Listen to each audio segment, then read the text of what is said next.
Rumble is red, Frenzy is blue, and I'm getting my game on in this toy review.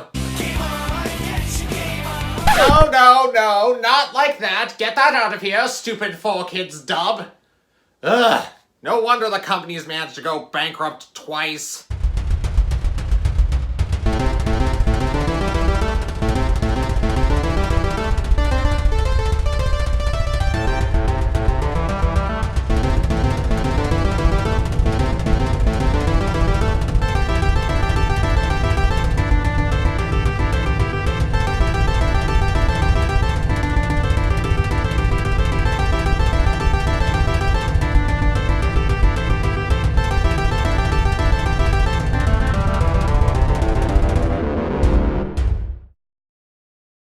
So if you've been living under a metaphorical rock in the Transformers fandom, then odds are you don't know what BotBots are.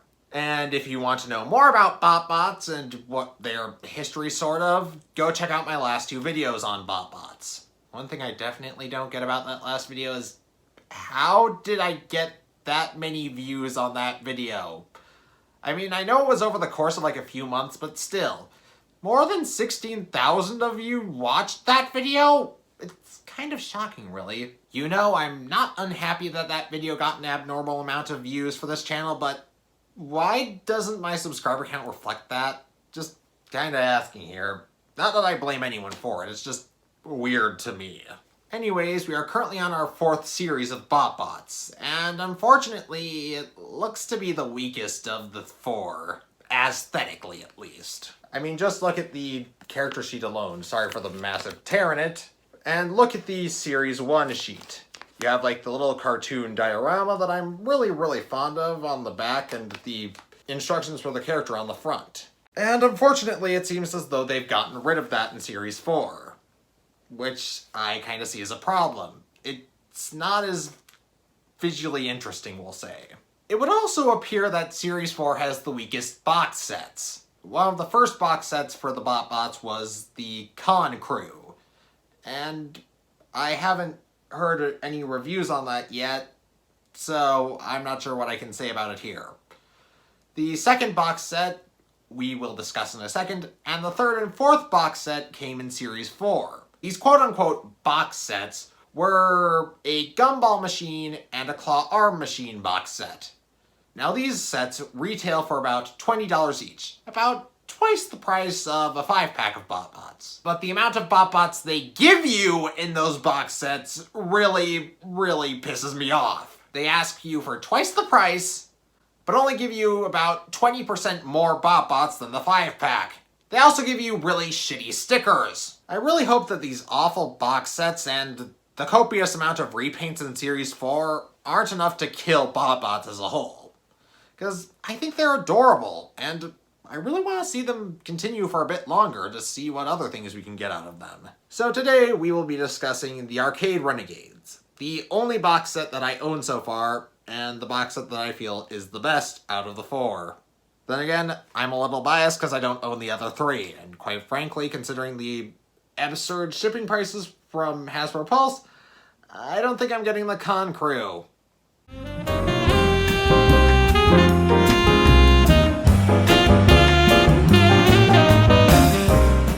And for those of you who are wondering why I decided to change the camera position for today, it's because the sun is unfortunately shining into my room at such an angle that it makes it very difficult. The first BotBot from this set that I want to talk about is Bankshot, because I feel she best represents the arcade machine that she is trying to replicate. In this case, it's that ball machine that you roll a ball up a ramp and then the ball gets put into a hole and...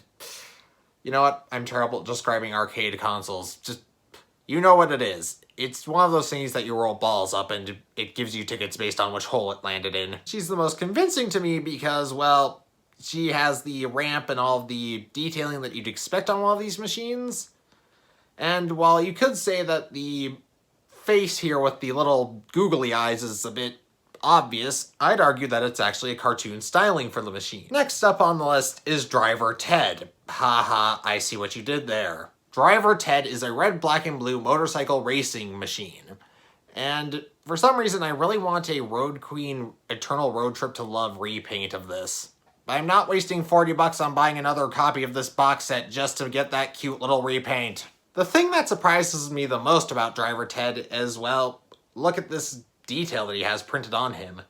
That, and again, he looks like an actual arcade machine. Just look at the little coin slots here down at the bottom of the screen. And also look at the buttons up here.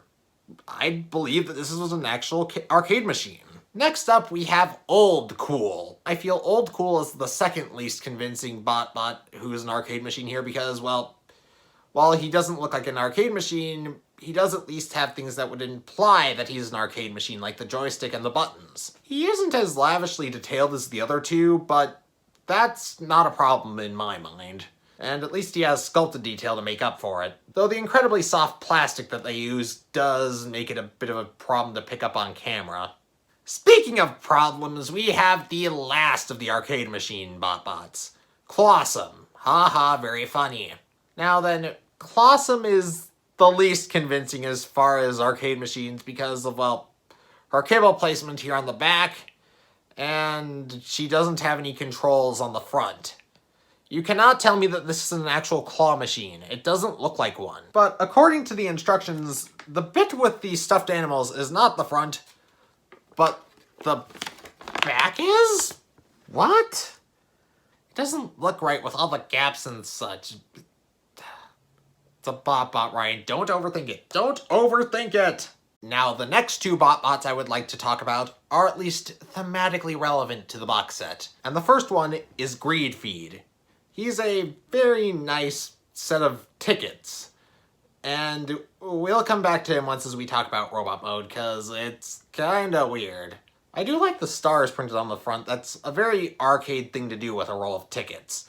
Just not make them, like, super replicatable or anything, or whatever. Next up, we have 24K Bit, aka the arcade token. From the front, the illusion of him being an arcade token is certainly there, with all this printed, painted detail and nice gold paint. And while the illusion of it being a proper arcade token does certainly crumble from the front, or rather the back in coin mode, it still looks okay as far as coins go. And, I mean, it kind of still looks like a coin, as long as you ignore the blatant robot helmet. And the next two BotBots I wish to discuss are related in the sense that they're pieces of technology, I guess, but they aren't particularly arcade themed. The first of these BotBots is Papa Click. Papa Click is a camera. And I will say that for a camera mode, it does sort of look very vintage and sort of like 1980s, so to speak. Almost as though it was like a vintage camera that there was lying around and, well, you get the idea of what I'm saying. Unfortunately, there aren't many Transformers that can use him because not very many Transformers have posable fingers. Next up, we have Wristband. No, not as in band as in B-A-N-D, but band as in B-A-N-N-E-D. Wristband. I don't think I find that joke particularly funny, but the toy's kinda nice, I guess. It's nice blue that they have going here. Next up, we have the junk food, which makes up the majority of the box set. First up, we have Tutu Puffs.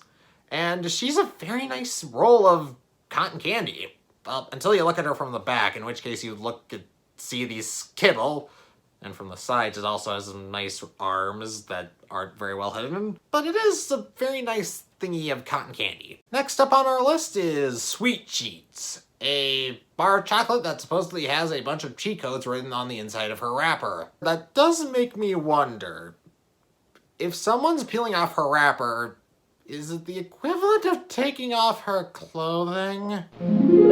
Okay, gotta just get him here real quick. There, yeah. Cheat code now.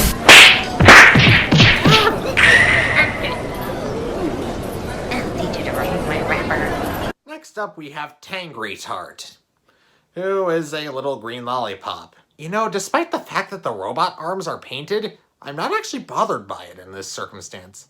Probably because the color matching is superb between the paint and the plastic. Next up, we have the Donut Sheriff Sugar-Free. And, well, she does look like a donut in shape alone. I'm not sure what this little fading orange bit is supposed to be. Like, I haven't seen donuts that look like that.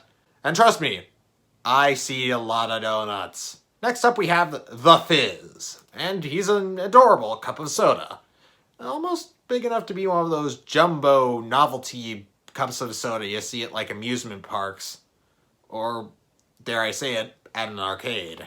Unfortunately, unlike some of the other BotBots that have the ability to be grasped by regular Transformers with their 5mm pegs coming down from their backs, the Fizz, and by consequence Twerple Burple, were not so lucky, and as such cannot be grasped by a Transformer. Next up, we move into the realm of the Salty. And no, I am not talking about arcade patrons that either lost all their tokens playing Clawsome, or were unfortunate enough to have all their friends spend their money on gummy bears instead of that Nintendo Switch they wanted. First up, we have Cacklecorn, and it's actually a fairly decently sculpted bag of popcorn. I mean, you got these little indents that are unfortunately not present on the sides, but come on, there was no way they could engineer that to be possible. And the popcorn that's sculpted up top does look very convincing. Last of the food, we have Notzel, and it's a pretty cute little pretzel. There is a repaint that's supposed to come in Series 4 that's covered in cheese, but I like this one more. Probably because it has all this little salt on it, and trust me, I can appreciate a pretzel with some salt on it. And finally, coming from the I don't know how the hell they thought this was tangentially related to an arcade category, we have Pixel Fin, who is a very nice hat. Imagine if all of these things were in scale with each other. That would be hilarious. I mean, a pretzel the size of an arcade machine. Oh, man! And while I do get that it's an arcade set, I don't see where the pixel bit comes in. Unlike some of the other arcade Renegades, Pixel Fin doesn't actually have any pixels on him, which doesn't even make him related aesthetically. It's just kind of flabbergasts me that they name this guy Pixel Fin and then don't bother to put any pixel detailing on him. Anyways, let's get to robot mode before my head explodes.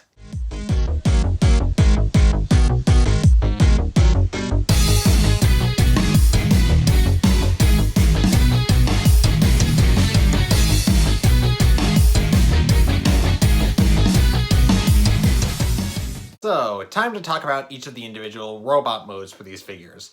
First off, we have Bank Shots. Bank Shots is the tallest of the group, and I really like it. It really makes her stand out from other BotBots who are way shorter than she is. And on top of that, her back also has some sculpted detail that really reminds me of the Decepticon emblem. Almost like she stole Tarn's mask and wore it as a backpack. Next up we have Clawsome, and her chest actually has some really cute detailing on it. Look, it's all the stuffed animals, or I guess the BotBots. I doubt this showed up in the transformation, but when you're supposed to be transforming her, you pull down this arm with a little knob on it. And her chest also has some pretty nice detailing on it, showing tiny stuffed animals, or rather BotBots, probably going to be one of the biggest BotBots in universe. Considering that her chest plate has printed details of other BotBots inside. Next up, we have Driver Ted, and I really like his synth visors, and that he's one of the few BotBots who is asymmetrical, given the legs are painted asymmetrically. Old Cool is also asymmetrical, but his asymmetry lends to some highly inappropriate humor, we'll say. Next up, we have Papa Click, and again, he's asymmetrical in a way that I'm super uncomfortable with. Mostly because of the massive arm that, again, could be used for some very inappropriate jokes. Meanwhile, Wristband is a repaint of Fitness Monster, who I covered in my Best BotBots video. Their sculpting is identical, except now their color schemes have been reversed, with the Fitness Monster having orange primarily as her color, and blue highlights, while the wristband figure has primarily blue with orange highlights. Oh, one thing I also forgot to mention with Papa Click is that he's actually a repaint of the BotBots S.A. Cheese, which is either really clever or really stupid. I can't honestly make that judgment. Keeping up the theme of repaints, we have a 24K Bit, who is a repaint of the BotBot Puxy. 24K Bit does make it much easier to see the sculpted detail that was perhaps more difficult to see on Puxy's helmet. You also may remember that I tried repainting this mold at one point, and, well, that didn't go very well. I was trying to repaint it into a Kamen Rider because of the helmet detail, but now it's giving me even greater Kamen Rider vibes because of the little visor, or at least Super Sentai vibes. I think if you were to remove the stars from the inside of the coin, you could probably make it into one of the core medals from Kamen Rider O's. Come on, Toy Hacks. You can make this happen, I know it. Pretty please? With a cherry on top? Sheriff Sugar-Free is a repaint of a Strawberry Nut, and I really like her tinted shades. Other repaints in the set include the Fizz, who is a repaint of Twerple Burple, Pixelfin, who is a repaint of Ollibite, Sweet Cheat, a repaint of Mocklet and Remorsal, and Tangry Tart, who is a repaint of Lollylicks. However, everyone else in the box set is an original mold, even when they turn out looking like the baby from Eraserhead.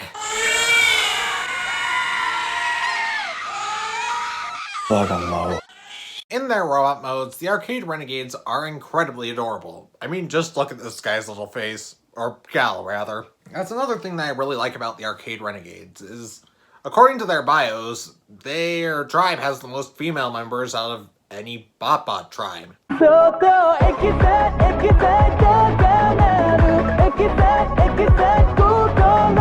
Unfortunately, all of them are really out of scale with each other. I mean, this hat is bigger than this racing machine.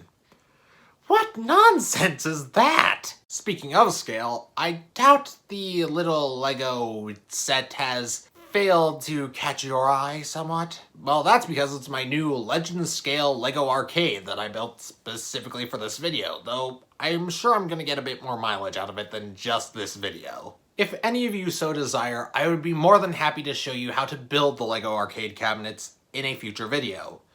In fact, that may actually be one of the videos I make when I'm out at college. Initially, I built it just to scale with my Legends class Transformers, but it doesn't merely have to be your Legends scale Transformers and your BotBots. It can be anyone. Your Mixels, your Matoran, your Cassette Cons. Even your Minecraft action figures can scale well with it. Oh, and I guess Stickbots do scale pretty well with it as well. Sorry, Skeletor. Yeah, you are not forgiven. However, I should warn you that it was built to scale specifically with the Thrilling 30 Legends class. However, the Cyberverse Legends class figures, and I'm fairly certain that the Legion class figures also scale pretty well with the set, and pre-Thrilling 30 Legends figures. Point is that it's meant to scale with several types of action figures, and I figure you all might appreciate learning how to build it sometime. Now, and with all that aside, I'd like to say that this set is really, really good. And I would recommend anyone who's a fan of BotBots get it. Or if your kids like BotBots, you can go get it. It's a really good, fun set, and it's really diverse and brings a lot of molds that might not be available in the future together for one massive party. And with that out of the way, I'd like to say that I might be doing more BotBot videos in the future. I'm going back to college in about 2 weeks, so I'm probably not going to be able to make episodes as frequently again. Or if I am making weekly videos when I go back to college, it's going to have to be something small, like Deluxes or Legends figures. But that's in 2 weeks, and I'm sure we'll have something figured out by then. This is Firebright27, over and out.